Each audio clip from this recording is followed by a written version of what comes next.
Bonjour, je m'appelle Gilles Boulogne, j'ai 41 ans. J'ai eu mon permis en juillet 2022, donc je fais encore partie des nouveaux chasseurs. Effectivement, je ne suis pas un jeune chasseur, j'ai pas 16 ans, je ne suis pas du tout issu du milieu de la chasse. Je pêchais avec mon père, je côtoyais jamais de chasseurs, donc c'est un milieu complètement inconnu pour moi. Je me fais toujours mon propre avis sur une situation par rapport à ce que j'entends, j'essaye de m'adapter, de comprendre pourquoi on dit ces choses-là et après moi je me positionne. Donc c'est pour ça que je suis rentré dans le monde de la chasse.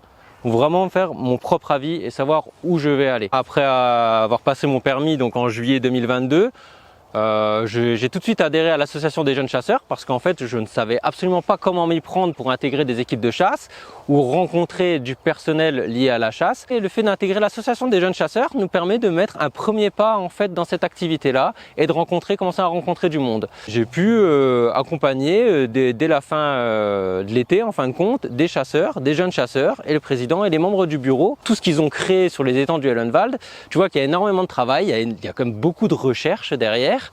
Et derrière, tu vois en plus l'aboutissement d'un projet qui a été de longue haleine. J'ai rencontré des gens qui ont passé toutes ces étapes-là pour arriver aujourd'hui à une finalité. Et toute cette compétence technique, en fin de compte, m'a assez impressionné.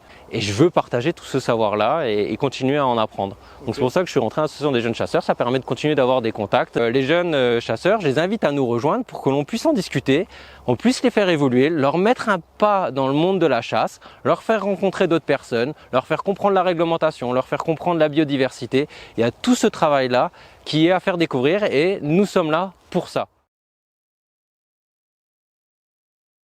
Donc, je m'appelle Romain Schrotzenberger, je suis garde-chasse particulier de la commune de Valmont depuis 2012. Je m'étais renseigné pour savoir comment peut-être être garde-chasse dans une commune plutôt que d'être commissionné par un adjudicataire. Je me suis rendu à la mairie de Valmont où j'ai pris rendez-vous avec le maire de la commune. Je lui ai présenté mon projet. Il a adhéré directement. C'est quelque chose qui n'existait pas du tout dans le département. Aujourd'hui, il n'y a que du positif parce que j'ai des relations assez courtoises avec la mairie. Je travaille beaucoup avec la police municipale de la commune. Et les chasseurs sont très sensibilisés de ce côté-là parce qu'ils savent que je suis là. Et ça m'arrive ponctuellement effectivement de les croiser. Et à ce moment-là, de faire un contrôle rapide, si ce n'est que le permis avec la validation et l'assurance. Et les contrôles se passent toujours très bien. Ils me contactent régulièrement ils voient des véhicules qui divaguent sur le lot de chasse. Donc je pars de mon domicile et je viens faire ma petite tournée. Et je pense que c'est bien perçu parce que pour le moment, sur les 3 ans qui sont passés, j'ai pas eu de soucis particuliers. Le principe, c'est toujours la discussion avec les gens, leur expliquant simplement le pourquoi du comment. Et le garde-chasse, il connaît les règles. Donc à lui de les faire appliquer, à lui d'expliquer aux gens pourquoi on doit tenir un chien en laisse, pourquoi on n'a pas le droit de se promener avec un véhicule sur un chemin, parce qu'il y a un panneau à l'entrée du chemin et qui dit que voilà, interdit à tout véhicule, parce que derrière voilà, il y a des choses qui doivent être respectées et la loi le demande. C'est vraiment un relais entre la réglementation, entre la population et le monde de la chasse. Je pense que le garde particulier a vraiment sa place dans ce domaine. Bonjour, je m'appelle Danielle Anne, j'ai 43 ans, ça va faire ma 10e année de permis de chasser. Je viens d'une famille de chasseurs, de par mon grand-père et mon père, mais c'est pas eux qui m'ont fait entrer dans le milieu de la chasse. Donc il y a quelques années de ça, par rapport au travail, je me sentais un peu fatiguée, j'avais besoin de sortir, de faire autre chose, et j'ai demandé à aller traquer. Donc j'ai commencé par traquer. Et du coup, j'ai découvert l'association Moselle Chasse. On m'a fortement poussé à passer le permis et je me suis lancée. Et puis voilà, l'histoire commence comme ça. Une fois obtenu, il était pour moi naturel de m'inscrire à l'association pour pouvoir discuter de nos différentes expériences. Justement, donc du fait de l'association, on a entre guillemets de 18 ans à 80 ans, on a des chasseresses qui sont membres. On a l'opportunité de chasser le petit gibier et le grand gibier. Donc j'ai l'opportunité justement de participer à tout. C'est ce que m'apporte l'association. Donc on a participé à un film en sortie nationale. Donc on a fait partie des figurants d'une scène de chasse. Le réalisateur ne connaissait pas du tout le monde de la chasse. Il a filmé en fonction du ressenti qu'il a eu avec nous. Le nom du film, c'est Je le jure, qui sort le 26 mars. On est présente à la remise des trophées. C'est déjà toujours pour montrer que l'association existe, qu'on est présente. Et puis c'est surtout pour communiquer avec les chasseurs, même si on se connaît, comme dit, on est en dehors d'une journée de chasse ou du calendrier de la chasse habituel. Donc on arrive à discuter d'autres choses. Et puis de croiser des non-initiés avec lesquels on peut communiquer sur notre passion et éventuellement essayer d'arrondir les idées préconçues qu'ont généralement les gens qui ne connaissent pas le milieu. Parce que la chasse, c'est pas uniquement la journée de chasse, c'est tout ce qu'il y a autour.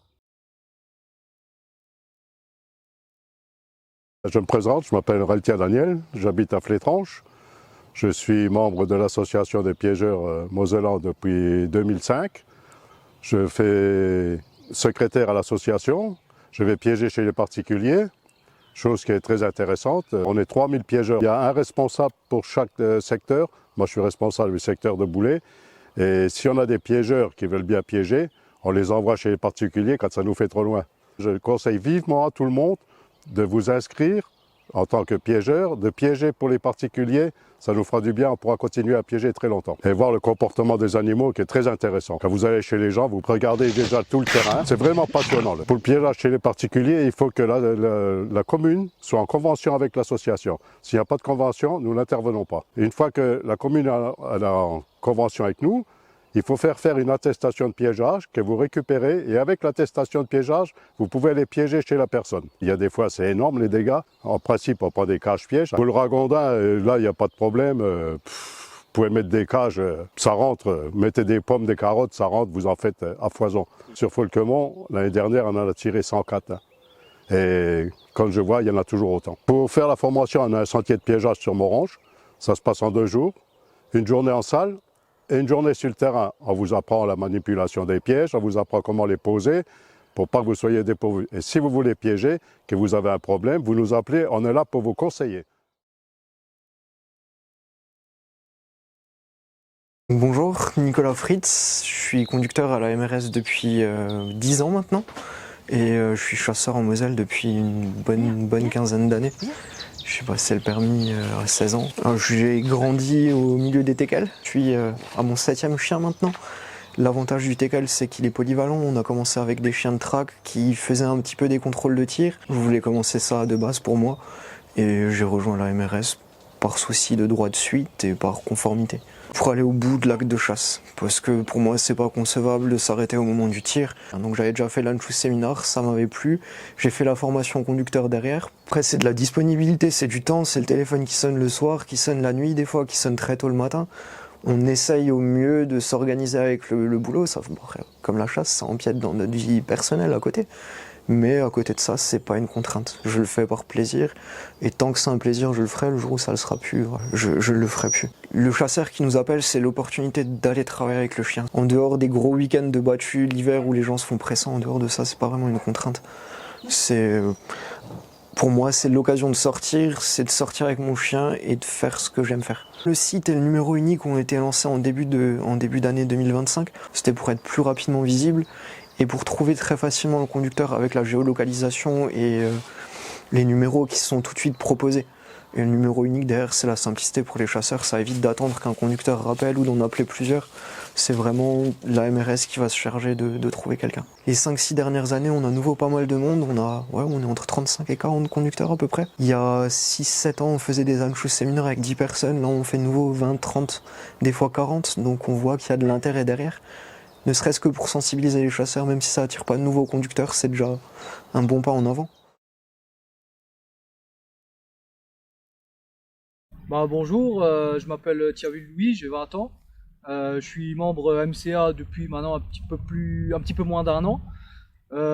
Donc je chasse sur la commune de Saint-Georges. Donc c'est un petit territoire de chasse. J'ai 300-350 hectares, assez variés en gibier. Et c'est sur cette chasse que j'ai commencé la chasse à l'arc. Je connaissais personne à la base qui chassait à l'arc. Ça m'est venu quand j'ai passé le permis de chasse. Après avoir passé le permis de chasse, on nous a donné des petits fascicules avec chaque formation complémentaire. Et je suis tombé sur ce fameux papier pour la formation de chasse à l'arc. Et donc je m'y suis un petit peu intéressé, j'ai regardé un petit peu sur internet, etc. Et puis j'ai fini par passer la formation. Le ragondin, c'est une espèce qui commence à venir de plus en plus en France, donc il y en a pratiquement dans tous les cours d'eau maintenant. Et c'est un gibier qui a la particularité d'être assez facile à approcher, permettre de l'expérience au début pour ensuite partir sur le gros gibier. Quand je suis arrivé tout au début dans l'assaut, on a des personnes qui sont quand même qualifiées, qui nous donnent des vrais conseils pour débuter, que ce soit pour le matériel, pour l'achat du matériel, qu'on parte quand même sur une bonne base, que ce soit par la suite pour les réglages. C'est beaucoup d'observations des heures à l'avance. Il faut un petit peu connaître le territoire et les résultats sont là aussi. Les premières sorties, j'ai été énormément au ragondin, donc au début ça a beaucoup été des échecs. Quelques sorties au ragondin plus tard, j'ai eu la chance sur le même ruisseau de lever les sangliers. Grosse émotion, c'était pas prévu à la base. Le matin on partait comme d'habitude au ragondin. Et quand on tombe sur les sangliers, en plus de pouvoir le prélever à l'arc, là c'est grandiose, quoi. Je m'appelle Anthony Winter, je chasse depuis l'âge de 31 ans, j'en ai 37 aujourd'hui. Mon chien m'a d'abord amené à chasser en plaine, le petit gibier. Les choses m'ont amené à aimer le grand gibier. Depuis cette année, je suis responsable du brevet grand gibier. C'est quand même avant tout une manière d'approfondir ses connaissances dans plein de domaines. On aborde lors de la formation 21 modules qui vont de tous les animaux présents en France, la sylviculture, la petite faune, les maladies, la gestion des espèces, les différentes armes qu'on peut utiliser, qui existent, les différentes munitions. Il y a 3 épreuves pratiques en plus de la théorie. Donc ça permet aussi de vous améliorer au niveau de la pratique. L'association, par le biais du brevet, ça m'a fait complètement changer ma vision de la chasse. Le brevet en poche, on réfléchit différemment. Je ne chasse plus comme au début. Ça nous apprend non plus à voir l'animal seul, mais à voir l'animal dans son environnement. Le brevet, si vous décidez d'y aller au talent, ça passera pas. Il y a un minimum de travail à effectuer de votre côté, ouvrir le bouquin, réviser. À l'issue du brevet, vous recevrez un diplôme déjà et une médaille. Alors, vous avez les médailles d'or ou les médailles d'argent. Il y a 2 niveaux brevet, le niveau or, le niveau argent. La verte pour l'épreuve carabine, la bleue pour l'épreuve vénerie et la rouge pour l'épreuve arc. Il faut l'arborer fièrement parce que c'est quand même une distinction. C'est de faire des après-midi, des journées complètes sur site, à Morange, sur le site de la Fédé. Si vous voulez obtenir le brevet grand gibier, n'hésitez pas à contacter l'association des chasseurs de grand gibier de la Moselle. Le brevet, il est très complet. Il y a 21 modules, comme je l'ai dit. Ça paraît compliqué, mais on se prend au jeu. On se prend au jeu et vous n'êtes pas tout seul. On est là, les formateurs sont là, les gens de l'association sont là. On vous laisse pas bachoter tout seul dans votre coin. La moindre question, on est là, on vous y répond. Ce film a été réalisé par le service technique de la Fédération départementale des chasseurs de la Moselle. Nous remercions l'ensemble des personnes et intervenants qui a participé à son élaboration. Les associations cynégétiques et leurs bénévoles sont les piliers indispensables au monde de la chasse. De manière à soutenir leur travail, n'hésitez pas à adhérer à celle qui vous correspondra le mieux.